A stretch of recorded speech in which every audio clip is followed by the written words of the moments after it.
Film की शुरुआत में हमारी मुलाकात एरियल नाम की एक युवा महिला से होती है जो एक पत्रिका कंपनी में पत्रकार के रूप में काम करती है। एक बोर्ड मीटिंग के दौरान वो आत्मविश्वास के साथ एक प्रसिद्ध सार्वजनिक हस्ती के बारे में एक लेख के लिए एक विचार पेश करती है, कुछ ऐसा जो सुर्खियां बटोर सकें। उसका बॉस इसमें दिलचस्पी तो दिखाता है, लेकिन एरियल को कहानी सौंपने के बजाय वो इसे दूसरे कर्मचारी को दे देता है। ये फैसला उसे बहुत बुरा लगता है और वह स्पष्ट रूप से निराश हो जाती है। उस शाम बाद में एरियल एक बार में अपने प्रेमी केंट से मिलती है। निराश होकर वो काम पर जो हुआ उसके बारे में अपना गुस्सा निकालती है। वो कहती है कि वो 3 साल से कंपनी के साथ है और अभी भी उसे अपनी खुद की कोई वास्तविक कहानी नहीं सौंपी गई है। उसका उत्साह बढ़ाने की कोशिश करते हुए केंट एक पुराने लेख का जिक्र करता है जो एरियल ने लिखा था और जो उसे वास्तव में पसंद आया था, और वे दोनों कुछ देर के लिए इस पर मजाक करते हैं। थोड़ा बेहतर महसूस करते हुए एरियल स्वीकार करती है कि वो हमेशा से एक लेखिका बनना चाहती थी, कोई ऐसा व्यक्ति जो अपनी भावनाओं को व्यक्त कर सके और उन चीजों के बारे में लिख सके जिनकी उसे वास्तव में परवाह है। लेकिन केंट पूरी तरह सहमत नहीं होता। वो उसे बताता है कि इस तरह की कहानियां वास्तव में बिकती नहीं हैं और लोगों को साधारण जीवन के बारे में पढ़ने में कोई दिलचस्पी नहीं है। उसके अनुसार एरियल की समस्या ये है कि उसका जीवन बहुत आदर्श है। उसके माता पिता खुशी से शादीशुदा हैं। उसने एक प्रतिष्ठित विश्वविद्यालय से पढ़ाई की है और वो एक सम्मानित कंपनी में काम करती है। उसने कभी किसी वास्तविक संकट का सामना नहीं किया है, कोई दुश्मन नहीं, कोई दिल टूटना नहीं, कोई संघर्ष नहीं। और केंट का मानना है कि इन चीजों के बिना उसके जीवन में वो एक घटक गायब है जिसकी हर महान कहानी को जरूरत होती है, उस तरह का संघर्ष जो दर्शकों को बांधे रखता है। केंट की ये सारी बातें सुनने के बाद एरियल बहस नहीं करती। वो चुपचाप खाना खाती रहती है, स्पष्ट रूप से इस पर आगे चर्चा करने के मूड में नहीं है। अगले दिन काम पर ऑफिस में एक चर्चा फैल जाती है। अफवाहें उड़ने लगती हैं कि महान पॉप सुपरस्टार अल्फ्रेड मॉरिटी, जो 30 साल पहले रहस्यमय तरीके से गायब हो गया था, वापस आ गया है। स्टेन, जो निर्देशक है, पहले तो इसे खारिज कर देता है, ये कहते हुए कि अगर अल्फ्रेड मॉरिटी वास्तव में वापस आ गया होता तो उसके ऑनलाइन प्रचारक ने इसकी घोषणा कर दी होती। लेकिन तभी उनका एक सहयोगी एक वीडियो चलाता है। इसमें प्रचारक आधिकारिक तौर पर खबर की पुष्टि करता है। अल्फ्रेड मॉरिटी वापस आ गया है और एक नया एल्बम जारी करने की तैयारी कर रहा है। हालांकि वैश्विक रिलीज से पहले वो सप्ताहांत में एक छोटे चुनिंदा दर्शकों के लिए विशेष रूप से प्रदर्शन करने की योजना बना रहा है। हैरानी की बात यह है कि स्टेन उन लोगों में से एक है जिन्हें आमंत्रित किया गया है। जैसे ही टीम अपनी कवरेज की तैयारी शुरू करती है, एक महिला अचानक अंदर आती है और एरियल का नाम पुकारती है। सभी को चौंकाते हुए एरियल को भी मॉरिटी के निजी एल्बम लिसनिंग सुनने के सत्र में भाग लेने के लिए आमंत्रित किया गया है। उस रात बाद में घर वापस आकर एरियल शोध में गहराई से उतर जाती है। वो साक्षात्कार देखती है, अफवाहें पढ़ती है और मॉरिटी, उसकी अनूठी शैली, उसकी आदतों और उसकी सावधानीपूर्वक नियंत्रित दिनचर्या के बारे में अनगिनत कहानियां सुनती है। अगले दिन सभी आमंत्रित मेहमान, सोशल मीडिया प्रभावितों, टीवी होस्ट, लेखकों और पत्रकारों एक बस में इकट्ठा होते हैं जो उन्हें मॉरिटी की संपत्ति एस्टेट तक ले जाएगी। सवारी के दौरान एरियल मॉरिटी की एक किताब के पन्ने पलटती है और एक विशेष पंक्ति पर उसका ध्यान जाता है, उन्हें कम उम्र में सिखाओ और दुनिया तुम्हारी होगी। वो स्टेन को यह दिखाने की कोशिश करती है, लेकिन वो शायद ही कोई प्रतिक्रिया देता है। इसके बजाय वो उसे नोट्स लेने पर ध्यान केंद्रित करने और जो कुछ भी अजीब लगे उसे लिखने के लिए कहता है। वह कार्यक्रम के बाद इसे देखेगा। जब बस मॉरिटी के परिसर के सामने के फाटकों तक पहुंचती है तो उनका स्वागत समर्पित प्रशंसकों की भीड़ द्वारा किया जाता है, जो सभी धैर्यपूर्वक प्रतीक्षा कर रहे हैं, स्टार की एक संक्षिप्त झलक पाने की उम्मीद में। एक बार अंदर जाने पर मेहमानों का स्वागत नीले वस्त्र पहने एक समूह द्वारा किया जाता है। वे खुद को लेवलिस्ट के रूप में पेश करते हैं और शांति से सभी को सूचित करते हैं कि उनके कमरों में प्रवेश करने से पहले उनके फोन जमा करने होंगे। वे उन्हें आश्वासन देते हैं कि कार्यक्रम समाप्त होने के बाद ही उपकरण वापस किए जाएंगे। बसने के बाद मेहमानों में से प्रत्येक को स्मारिका के रूप में एक सजावटी फूलदान सौंपा जाता है। घर में कहीं और अल्फ्रेड मॉरिटी को अपने दर्शकों से मिलने की तैयारी करते देखा जाता है। उसके कर्मचारी चुपचाप उसकी सहायता कर रहे हैं। जब वो आखिरकार हॉल में प्रवेश करता है तो हर कोई अपने पैरों पर खड़ा हो जाता है। सभी की निगाहें उसका पीछा करती हैं जैसे ही वो पोडियम की ओर चलता है। मॉरिटी प्रसिद्धि के अपने शुरुआती दिनों के बारे में बोलना शुरू करता है, अपनी यात्रा पर विचार करता है और कमरा पूरी तरह से शांत रहता है, उसके हर शब्द को ध्यान से सुनता है। एक बार भाषण समाप्त होने के बाद एक छोटी लड़की एरियल के पास आती है। जब उसे पता चलता है कि वो न्यूयॉर्क से है तो वो उत्सुक होती है। वो एरियल को अपने पास बैठने के लिए आमंत्रित करती है। रोटी का एक टुकड़ा चारों ओर घुमाया जाता है और प्रत्येक व्यक्ति से अपेक्षा की जाती है कि वो इसे अगले व्यक्ति को सौंपने से पहले एक निवाला ले। जब तक ये एरियल तक पहुंचता है तब तक शायद ही कुछ बचा होता है। असहज होकर वो एक छोटा सा निवाला लेती है और इसे आगे बढ़ा देती है। बाद में माहौल बदल जाता है क्योंकि समुद्री भोजन की भव्य प्लेटें परोसी जाती हैं जो समृद्ध और सावधानीपूर्वक तैयार की गई हैं। जबकि अन्य लोग खाते हैं, एरियल सब कुछ समझने की कोशिश करती है और चुपचाप मॉरिटी के कार्यकर्ताओं में से एक यॉट के साथ बातचीत शुरू करती है। वह उससे पूछती है कि यहाँ वास्तव में क्या चल रहा है। यॉर्ट बताता है कि वह कभी हाई स्कूल का संगीत शिक्षक था। एक दिन अचानक उसे खुद अल्फ्रेड मॉरिटी का फोन आया, जिसने उसे एस्टेट में काम करने के लिए आमंत्रित किया। बिना किसी हिचकिचाहट के यॉर्ट ने स्वीकार कर लिया और अगली फ्लाइट पकड़ ली। अब वो परिसर के अंदर रहने वाले बच्चों को संगीत सिद्धांत सिखाता है।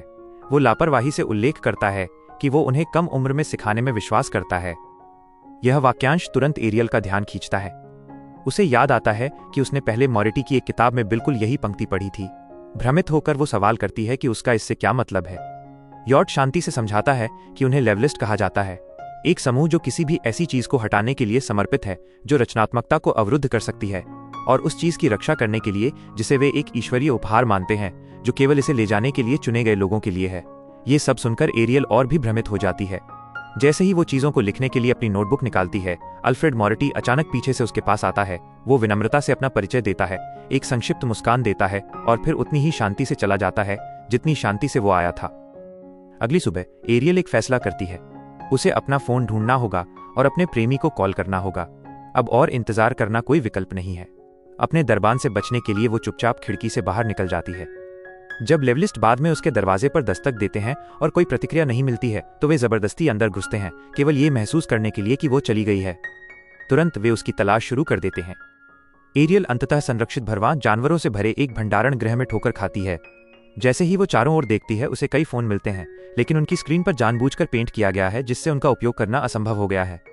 फिर वो कुछ और भयानक देखती है। पास में पड़ा एक सिर कटा शरीर। घबरा कर एरियल भागती है। लेवलिस्ट उसे देख लेते हैं, लेकिन वो भागने में सफल हो जाती है और सीधे अपने कमरे में वापस आती है। जल्दी से अपना सामान पैक करती है। जैसे ही वो जाने वाली होती है, मॉरिटी उसे रोकता है और शांति से पूछता है कि क्या गलत है। एरियल यह जानने की मांग करती है कि अन्य मेहमानों के साथ क्या हुआ, लेकिन मॉरिटी स्पष्ट उत्तर देने से बचता है। इसके बजाय वो बताता है कि उसे शहर वापस ले जाने वाली बस अभी तक नहीं आई है। उसी क्षण वही छोटी लड़की जिसने पहले रात के खाने के दौरान एरियल को अपने साथ बैठने के लिए आमंत्रित किया था, अंदर आती है। वह उत्सुकता से एरियल को अपना कठपुतली शो देखने के लिए आने के लिए कहती है, ये कहते हुए कि वे लंबे समय से अभ्यास कर रहे हैं। मॉरिटी तब एक समझौते का सुझाव देता है। एरियल खिड़की के करीब बैठकर प्रदर्शन देखते हुए बस का इंतजार कर सकती है, ताकि जिस क्षण बस आए वो ठीक वैसे ही जा सके जैसा वो चाहती है। एरियल सहमत हो जाती है और परिसर के अंदर एक शांत कठपुतली थिएटर में उनके पीछे जाती है। प्रदर्शन के दौरान एक अजीब कठपुतली शो सामने आता है। पत्रकारों और प्रभावितों के रूप में कपड़े पहने कठपुतली चूहे मंच पर दिखाई देते हैं। केंद्र में एक संगीत स्टार है जो स्पष्ट रूप से स्वयं मॉरिटी का प्रतिनिधित्व करता है। वे जो कहानी दिखाते हैं, वो इन आंकड़ों को संगीतकार से लगातार पूछताछ करते हुए, उसके अतीत को खोदते हुए, उसके जीवन को सुर्खियों में बदलते हुए, सब कुछ अपने स्वार्थी हितों की सेवा करने और उसकी आत्मा को तोड़ने के लिए दिखाती है। अचानक जिस बीन बैग पर एरियल बैठी है वो हिलने लगता है। मेहमानों में से एक सेट के कपड़े के नीचे से धीरे धीरे उभरती है। उसका मुंह भरा हुआ है, उसकी आंखें बुरी तरह क्षतिग्रस्त हैं और वो स्पष्ट पीड़ा में लड़खड़ाते हुए आगे बढ़ती है। यह एमिली के रूप में सामने आती है, वही महिला जो मॉरिटी के प्रदर्शन के दौरान हिंसक रूप से खांसने लगी थी। अल्फ्रेड मॉरिटी करीब आता है और धीरे से उसके चेहरे की ओर हाथ बढ़ाता है। जैसे ही वो ऐसा करता है, उसकी क्षतिग्रस्त आंखों से तरल पदार्थ उस पर गिरता है, जिससे वो चीखता है और सदमे में पीछे हट जाता है। मेहमान घबरा जाते हैं और भागने की कोशिश करते हैं, लेकिन उन्हें जल्दी से पकड़ लिया जाता है और उनकी सीटों पर वापस जाने के लिए मजबूर किया जाता है। उसका चेहरा साफ होने के बाद स्टेन भागने का एक आखिरी प्रयास करता है। उसे हिंसक रूप से धक्का दिया जाता है और वो सिर के बल कांच की सतह से टकराता है, फर्श पर गिर जाता है। एक और महिला भागने की कोशिश करती है, लेकिन उसे बालों से पकड़कर वापस खींच लिया जाता है। उसकी चीखें कमरे में भर जाती हैं क्योंकि उसकी खोपड़ी लगभग फट जाती है। एक बार सन्नाटा लौटने पर मॉरिटी शांति से एक और कहानी शुरू करता है। वो खुद को एक निर्माता घोषित करता है और बाकी सभी को किसान पेजेंट्स कहता है, वे लोग जिन्होंने 30 साल पहले उसके अहंकार को चोट पहुंचाई थी। उनके अनुसार ये सभा प्रतिशोध के अलावा और कुछ नहीं है। बिना किसी चेतावनी के स्टेन को चाकू मार दिया जाता है। जब एक अन्य अतिथि भागने का प्रयास करती है तो एक लेवलिस्ट उसे रोकता है और उसे मौके पर ही मार देता है। अराजकता में एरियल एक मौका देखती है और एक खिड़की से कूद जाती है। बाहर निकलने में सफल हो जाती है। वो तब तक दौड़ती है जब तक कि उसे एक बाथरूम नहीं मिल जाता और वो बाथटब के अंदर छिप जाती है, लेकिन उसे ये एहसास नहीं होता कि उसे देख लिया गया है। दरबानों में से एक उसके पीछे से आता है और हमला करता है। एरियल बेहोश हो जाती है। वो बाद में एक कुर्सी से बंधी हुई जागती है, जो एक अनुष्ठान सेटिंग प्रतीत होती है, उससे घिरी हुई है। मॉरिटी समूह के सामने खड़ा होता है, एक गिलास उठाता है और अब तक की उनकी यात्रा के लिए टोस्ट देता है। जैसे जैसे अनुष्ठान जारी रहता है, लेवलिस्टों में से एक एरियल के पास आती है और उसे शराब का गिलास देने का नाटक करती है। इसके बजाय जब एरियल मदद के लिए फुसफुसाती है तो महिला गुप्त रूप से उसके बंधन काट देती है और उसे भागने के लिए प्रेरित करती है। एरियल उसे एक तरफ धकेलती है और भाग जाती है, जिससे जलता हुआ कोयला मोरिटी पर गिर जाता है। उसके कपड़े आग पकड़ लेते हैं क्योंकि लपटें फैलने लगती हैं और एरियल मदद खोजने के लिए बेताब होकर परिसर से बाहर भागती है। जैसे ही लेवलिस्टों का ध्यान बढ़ जाता है, एरियल एक एटीवी तक पहुंचने के लिए काफी दूर भागने में सफल हो जाती है। वो उस पर कूदती है और तेजी से दूर जाती है, लेकिन दरबानों में से एक जल्दी से पीछा करता है। परिसर में एक तनावपूर्ण पीछा करने के बाद एरियल आखिरकार गेट से आगे निकल जाती है, जहां वो अल्फ्रेड मोरिटी के कट्टर प्रशंसकों में से एक से टकराती है। हताश होकर वो ये समझाने की कोशिश करती है कि उसे भागने के लिए उसकी कार की जरूरत है, लेकिन आदमी कोई प्रतिक्रिया नहीं देता है। एरियल उसे बेहोश कर देती है, कार ले लेती है और ड्राइव करके दूर चली जाती है। 2 साल बाद एरियल एक किताब प्रकाशित करने के लिए व्यापक रूप से जानी जाती है, जो अल्फ्रेड मोरिटी और उसके पंथ के पीछे की भयानक सच्चाई को उजागर करती है, जिसमें निजी कार्यक्रम के दौरान 5 प्रभावशाली व्यक्तियों की हत्याएं भी शामिल हैं। बाद में ये पता चलता है कि वो पुलिस के साथ परिसर में लौटी थी, केवल मोरिटी को अपने पोडियम पर बैठे हुए शांति से पियानो बजाते हुए उन लोगों के शवों से घिरा हुआ पाया जिन्हें उसने मार डाला था। उसकी गिरफ्तारी के कुछ समय बाद एरियल को एक साक्षात्कार के दौरान एक कॉल आती है, जिसमें उसे सूचित किया जाता है कि मोरिटी जेल से उससे बात करना चाहता है। वो उससे मिलने के लिए सहमत हो जाती है। उनकी बातचीत के दौरान मोरिटी उसे उसकी किताब की लाखों प्रतियां बेचने पर बधाई देता है। एरियल उससे उन अनगिनत जिंदगियों के बारे में सवाल करती है जो उसने ली हैं, लेकिन मोरिटी जोर देकर कहता है कि उसने केवल उन 5 लोगों को मारा जिनके शव उस दिन पाए गए थे। एरियल ने एक वायरल किताब लिखी है, उसका संदेश फैल गया है और वो उसे ले जाने से पहले शांति से धन्यवाद देता है। अंतिम दृश्य में एरियल एक टेलीविजन साक्षात्कार में दिखाई देती है। जैसे ही होस्ट बोलता है, वो उसके गले में मोतियों का हार देखता है।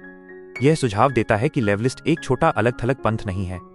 वे पहले से ही दुनिया भर में फैल चुके थे, रचनाकारों, मूर्तियों और सार्वजनिक हस्तियों के रूप में घुल मिल गए थे, अपनी भक्ति को पूरी तरह से सामान्य चेहरों के पीछे छिपाए हुए थे। हाँ तो दोस्तों, कैसी लगी आज की हमारी वीडियो? अगर अच्छी लगी तो इस वीडियो को लाइक करना और चैनल पर नए हैं तो चैनल को सब्सक्राइब करना ना भूलना।